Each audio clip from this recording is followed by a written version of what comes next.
Hola, muy buenas tardes. Ya comenzamos la revista De Mirada en Mirada, un espacio para reflexionar, donde tendremos una invitada en estudio, una periodista desde los exteriores y una colaboración especial de una psicóloga.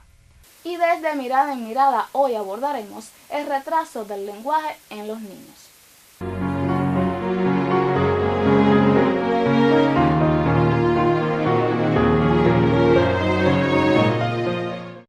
Y como habíamos anunciado, hoy De Mirada en Mirada reunirá varias especialistas que nos ayudarán a tener una mayor comprensión sobre orientación social.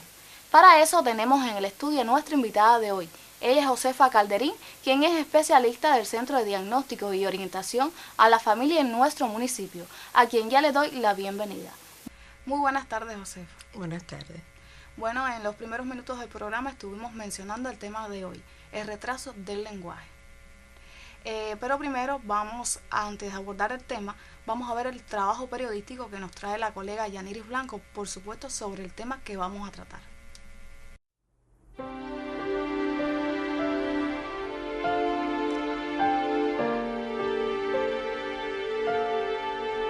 Al igual que con otras habilidades e hitos evolutivos, la edad a que los niños aprenden el lenguaje y empiezan a hablar puede variar. Conocer algunas cosas sobre el desarrollo del habla y del lenguaje puede ayudar a los padres a saber si deben preocuparse o no. Los niños con un trastorno del lenguaje expresivo tienen problemas con el uso del lenguaje para expresar lo que están pensando o necesitan. Estos niños pueden tener dificultad para juntar las palabras en oraciones, usar oraciones simples y cortas, y el orden de las palabras puede estar enredado. Es importante llamar al médico si el habla de su hijo es más difícil de entender de lo esperado para su edad. Los padres y cuidadores habituales deben comprender aproximadamente el 50% del habla de un niño de 2 años y el 75% a los 3. A los 4 años, un niño debe ser comprendido en gran medida, incluso por personas que no lo conocen. Reconocer y tratar un retraso del habla o del lenguaje lo antes posible es el mejor enfoque a seguir. Llama al médico si hay alguna que le preocupa sobre el desarrollo del habla o el lenguaje de su hijo. Mileidis Mesa y Yaniris Blanco en De Mirada en Mirada.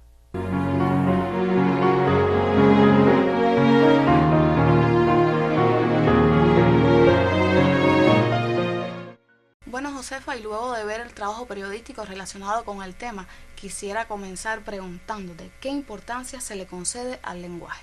Bueno, el lenguaje se le concede gran importancia porque es precisamente el lenguaje quien nos diferencia de los seres irracionales.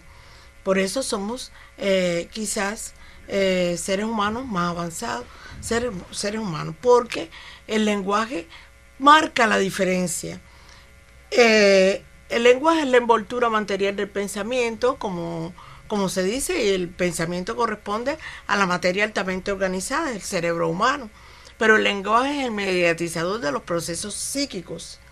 Pero también es el segundo sistema de señales o señal de señales, porque el primer sistema de señales para nosotros son los órganos de los sentidos, que es a través de los cuales nos llegan todos los estímulos del medio, y el lenguaje es a través del cual expresamos todo aquello que sentimos.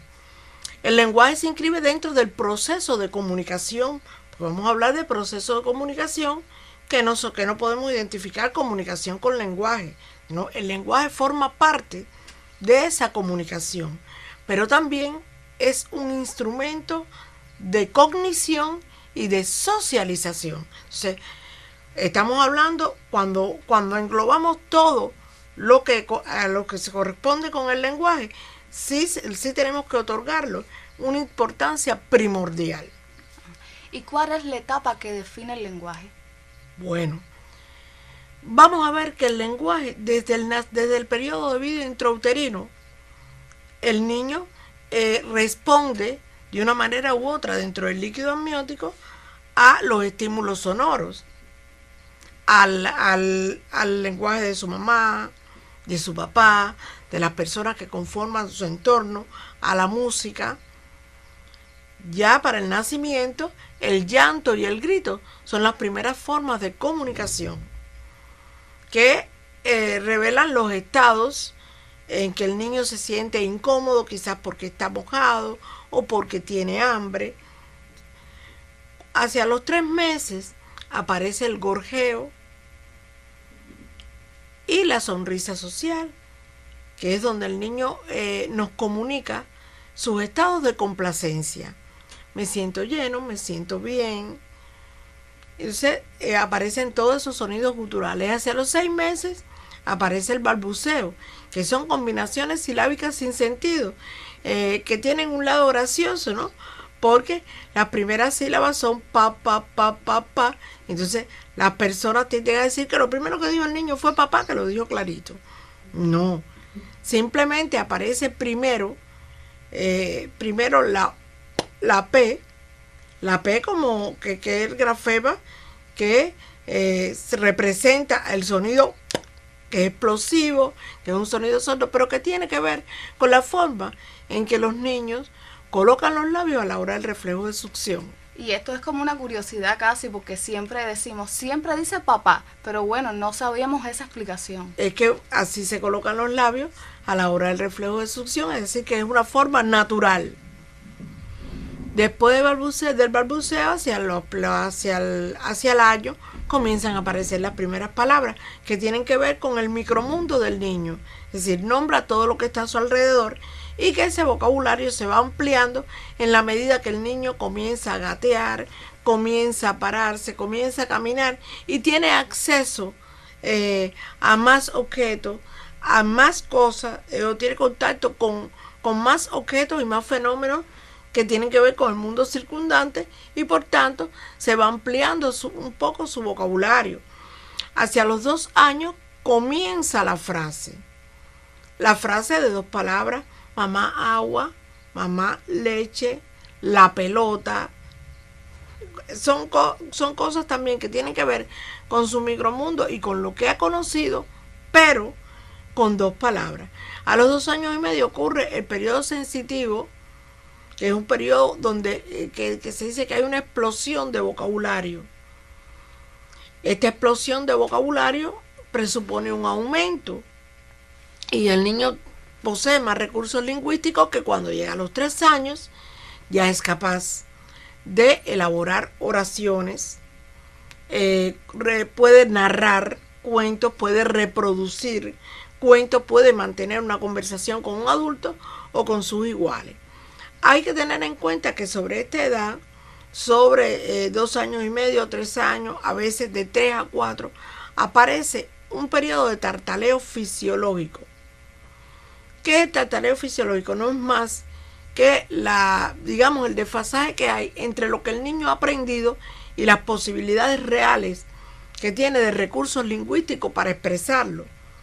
¿Qué puede causar el retraso del lenguaje o no en el niño? Bueno, el retraso del lenguaje o no puede ser por causas endógenas y causas exógenas. Las endógenas son aquellas causas que tienen que ver con lesiones del aparato articulatorio, que puede ser, ejemplo, la agenesia del paladar, es decir, que no se forma el paladar en el periodo de vida intrauterino, que es lo que llamamos el cielo de la boca, o que tenga alguna fisura. Y la ausencia de la úvula o campanilla y otras lesiones del aparato articulatorio. También entre las causas endógenas pueden estar las lesiones que provocan discapacidad auditiva. Estamos hablando de aquellas lesiones que pueden provocar la hipoacusia o la cofosis, que es la sordera. Y las causas exógenas, que son las causas más frecuentes hoy, estamos hablando, entre las causas de esas exógenas, estamos hablando de los malos patrones lingüísticos, pero la causa más recurrente es la no estimulación del lenguaje, la falta de estimulación. Aquí tenemos que ver que hubo un fenómeno en los últimos años, digamos que fue un fenómeno a nivel mundial, que fue la pandemia. Durante la pandemia los niños no socializaron. Recuerden que dije al principio que el lenguaje es un instrumento de cognición y de socialización. Las personas socializan, pero en la medida en que socializan, también aprenden, porque los niños no aprenden solamente de los adultos, aprenden de otros niños, porque los niños vienen de diferentes contextos sociales. Estábamos en confinamiento y las familias a veces no tomaron las previsiones, no evaluaron las alternativas posibles para desarrollar el lenguaje y colocaron en la mano del niño un tablet, un teléfono, o lo pusieron frente a la televisión. Si no fue una prioridad para ellos en ese momento hacer eso, que podía afectar al niño, bueno, y que lo afectó en algún momento. Hay una afección de tal manera que antes encontrabas en la población, cuando se hacían los estadísticos, tú encontrabas muy pocos niños que tuvieran como alteración el retraso del lenguaje.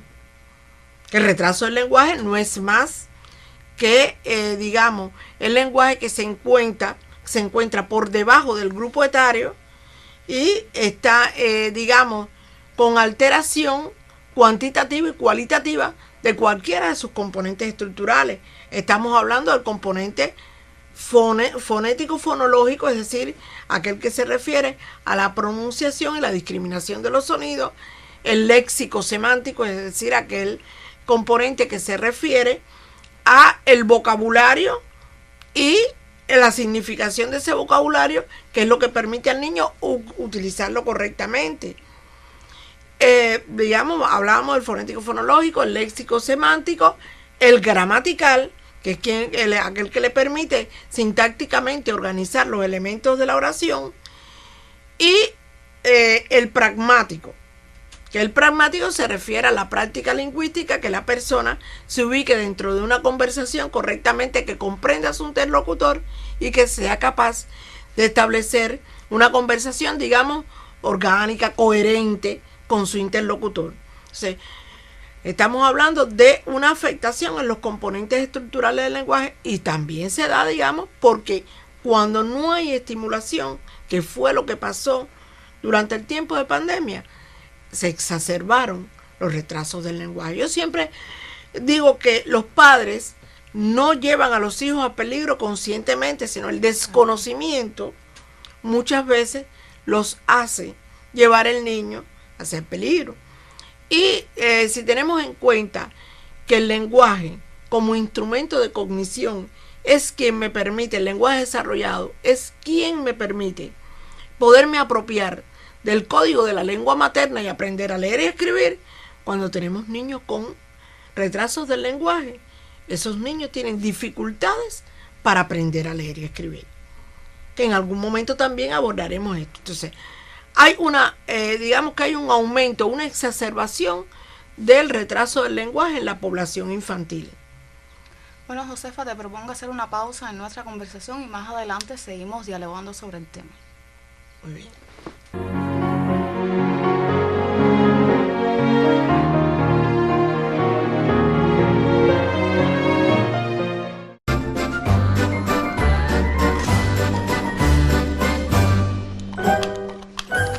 Mamá.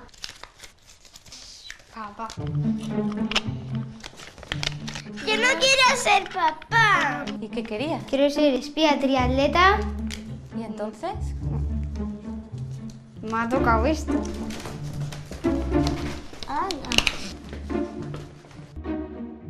Os tenéis que convertir en papá y en mamá. Tenéis que coger los objetos que usarían vuestros padres. ¿Qué se pondría papá? ¿Qué se pondría mamá?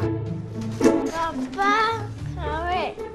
Mamá, me queda gigante. Bolso, que me faltan las gafas. ¡Qué chulo!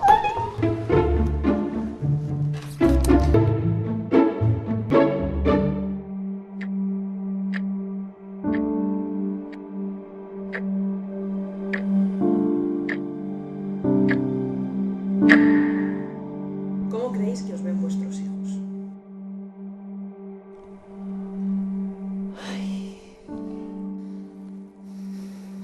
¿Cómo hacen mamá y papá cuando están en casa? Pues... ¿trabajan? Voy a hacer la siesta un rato que estoy muy cansado. Vamos, David, tengo mucha prisa. Prepara una pizza. Es que estoy muy cansada, cariño, de verdad, luego, o sea, mañana. Mamá, es que siempre me dices mañana y es que al final nunca leemos. En serio, mañana te prometo que mañana lo hacemos. Mi padre siempre tiene que trabajar. Mi padre trabaja muchísimo. Sí, los echamos de menos. Le echamos un montón de menos. Me gustaría ser como mi papá, pero con otra profesión. Trabajar menos y estar más tiempo en casa me gustaría. No es fácil ser papá y mamá, trabajar y todo eso. Por a la eso vez. algunas No es nada veces fácil. se ponen nerviosos Y se enfadan. Esto de menos a mi madre por su trabajo. No puedo pasar tiempo con mi madre y eso me produce como tristeza porque me gustaría pasar mucho más tiempo con ella. Ay, por favor. Nos ven agotados, ¿no? Y estresados y con el móvil. Sí, es así. Tienes razón. Llegamos a casa del colegio, las tareas, la ducha, la cena y fuera a dormir, todo pum, pum, pum. Vives, trabajas, piensas, te preocupas, todo lo que haces es por ellos. Cuando estás en el trabajo te sientes culpable de no estar con los niños y cuando estás con los niños te sientes culpable porque hay otras cosas que tienes pendientes. Y no es bonito porque esto no es tiempo de calidad. A los jefes de mis padres les diría que ellos están muy ocupados cuidándonos porque no son pulpos, no tienen 8 manos. Yo al presidente del gobierno le diría, ¿por qué mandas mucho a nuestros padres para que no estemos juntos con nuestros padres? A ver si te gusta a ti hacer todo eso. Tenemos que entender que ellos son nuestro futuro.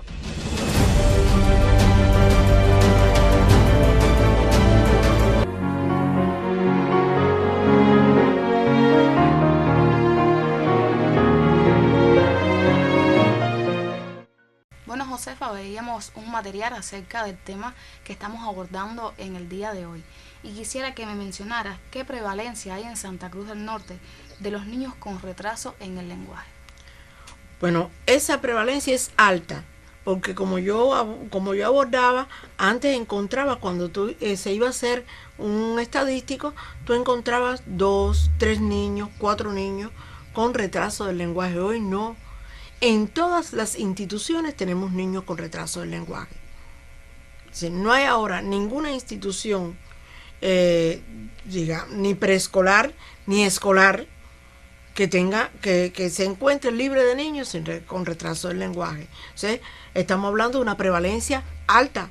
Es una cifra alta, entonces. Tenemos una cifra alta y hay una responsabilidad en eso, no solamente social, no solamente de las instituciones, porque según lo que yo acabo de explicar, el niño debe llegar a la edad escolar con un lenguaje desarrollado. Tenemos los niños que están en instituciones infantiles, pero tenemos los niños que no están institucionalizados y que asisten al programa Educa tu Hijo, que el programa Educa tu Hijo orienta a la familia para ello. Y cada año de vida tiene logros, debe tener logros en el proceso de comunicación.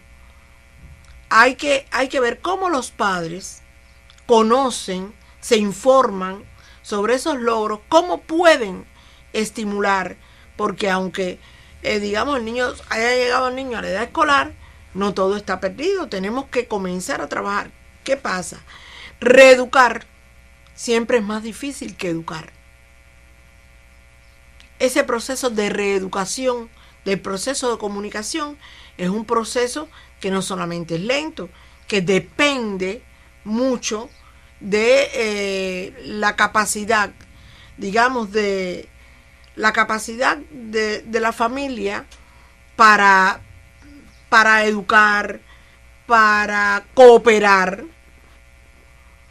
que la familia tenga los deseos de cooperar. Es muy importante la familia. Que es importantísimo, porque si yo estoy hablando de la primera infancia, estoy hablando de que el lenguaje es allí, en el seno familiar, donde tiene sus primeros pasos.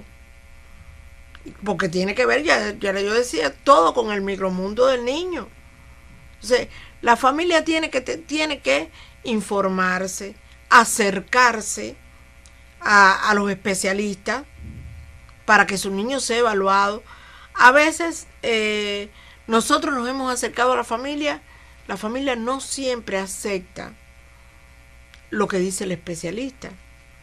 No siempre se encuentra de acuerdo. Bueno, hay hay un tiempo para que la familia procese esa información, pero mientras más temprano tengamos la intervención, mejor va a ser esa reeducación del lenguaje. Y más fácil va a ser el proceso. Y más fácil va a ser para el niño el proceso de aprendizaje en la escuela. Es decir, la prevalencia hoy es alta y es preocupante. Es preocupante porque las personas te dicen cuando el niño no socializa y no habla, las personas enseguida te hablan de autismo. No, el autismo es una condición con la que se nace. Hoy yo veo más retrasos del lenguaje por falta de estimulación en la población que otras cosas. Bueno, Josefa, te invito a hacer otra pausa en nuestra conversación y ahora disfrutaremos de la sección La Otra Mirada. Muy bien.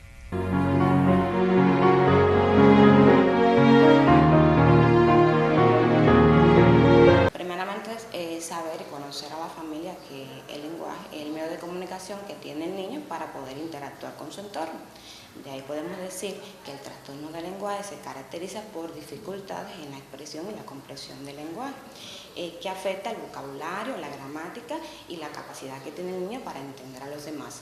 Es necesario destacar que estas dificultades no están relacionadas en ningún momento con ninguna discapacidad auditiva, intelectual o motora que puede presentar el niño. Entonces existen varias señales que pueden dar que la familia puede percatarse de que el niño puede tener o no un trastorno del lenguaje, entre las que se encuentra que el vocabulario es reducido, que se observa tanto en el conocimiento como en el uso de la palabra, es decir, que el léxico se encuentra limitado, la dificultad para organizar palabras y las terminaciones de una manera coherente, la identificación temprana del lenguaje, es decir, de un retraso en el lenguaje, pues, el tratamiento se hace mucho más evidente porque conocemos que existen edades como la edad de la adolescencia donde estos síntomas se pueden agudizar. Por lo tanto, desde los 3 o 4 años ya la familia puede percatarse de que un niño puede o no tener un trastorno del lenguaje. Entonces, podemos decir que dentro de las consecuencias psicológicas que trae el no tratamiento o un tratamiento tardío al retraso del lenguaje, se encuentra en primer lugar que el niño puede tartamudear o aislarse de su medio, pueden aparecer síntomas como ansiedad y depresión. En este sentido, llamar la atención a la familia porque al niño no poder interactuar de una manera adecuada y de manera positiva con los demás niños, puede tener síntomas de depresión y a la vez puede intentar con su vida, porque es una de las pautas muy importantes cuando el niño está deprimido. Una de las cosas que también puede impactar es en la autoestima, y habíamos hablado que la adolescencia es una etapa crucial del individuo que puede repercutir positivo o negativamente en esta etapa de la vida.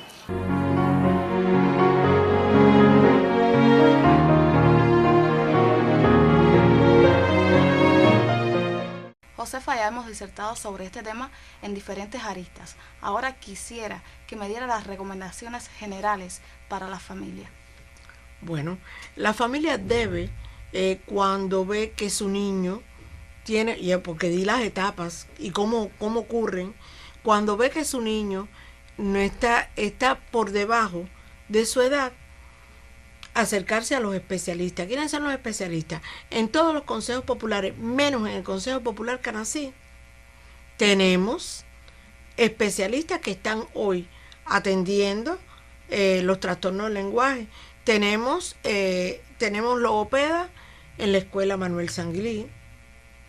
Tenemos logopeda que atiende los círculos infantiles del casco.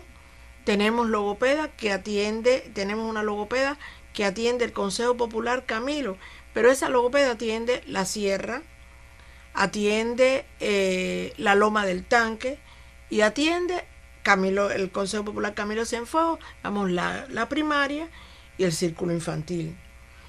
Tenemos logopeda en el Consejo Popular, tenemos logopeda en Jibacoa, que atiende Jibacoa, Rubio y Vallelena. Es decir, tienen especialistas a las cuales acercarse.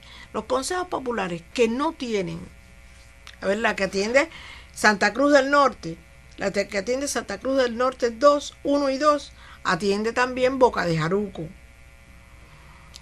El caso de Canací, que no tienen niños, sí tienen que acercarse, que no tienen logopedas, sí tienen que acercarse al Centro de Diagnóstico y Orientación, porque disponemos de muy pocos especialistas. Tienen que acercarse al Centro de Diagnóstico y Orientación. Pero además, cuando yo veo que en mi niño su lenguaje está por debajo de su edad, me acerco al especialista, me acerco al centro de salud mental que ellos le van a orientar dónde ir, me acerco al Centro de Diagnóstico y Orientación que funciona en nuestro municipio de educación, que tenemos, en ese caso estoy como especialista de logopedia, pero puedo también buscar cómo estimular el lenguaje de mi niño. Hablándole, nunca la tecnología va a ser una opción ni una vía para desarrollar el lenguaje. No es malo el uso de la tecnología, es malo el abuso de la tecnología. A edades tempranas, el niño tiene que hablar, tiene que socializar, tenemos que hablarle, tenemos que mostrarle. No debemos emplear diminutivos, sino a todo darle su nombre. No debemos burlarlo o tomar como gracia que diga las cosas mal, entonces las entendemos y no se las rectificamos. No, tenemos toda la primera infancia para rectificar, para desarrollar. Hay que cantarle, hay que leerle cuentos. Los niños necesitan todo ese universo de fantasías, de estimulaciones para crecer con un lenguaje desarrollado que le permita, al llegar a la edad escolar, aprender la lectura y la escritura sin dificultades. Claro, es una rama de actividades amplias que tenemos que tener con el niño para que tenga un lenguaje exitoso.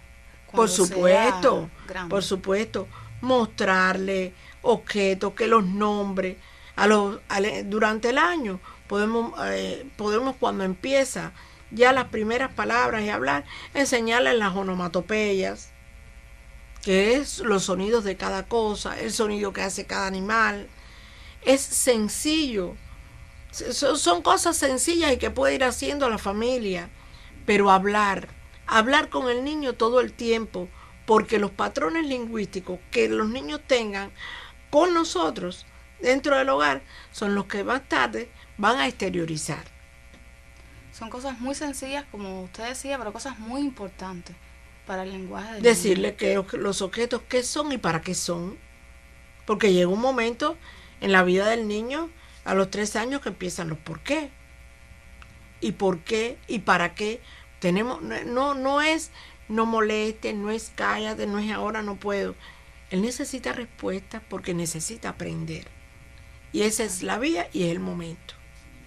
Bueno, Josefa, muchísimas gracias. Agradecemos su presencia en el programa.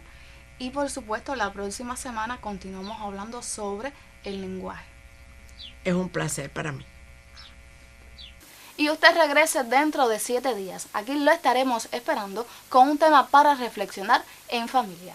Porque recuerda que tu mirada puede transformar la realidad de muchas personas.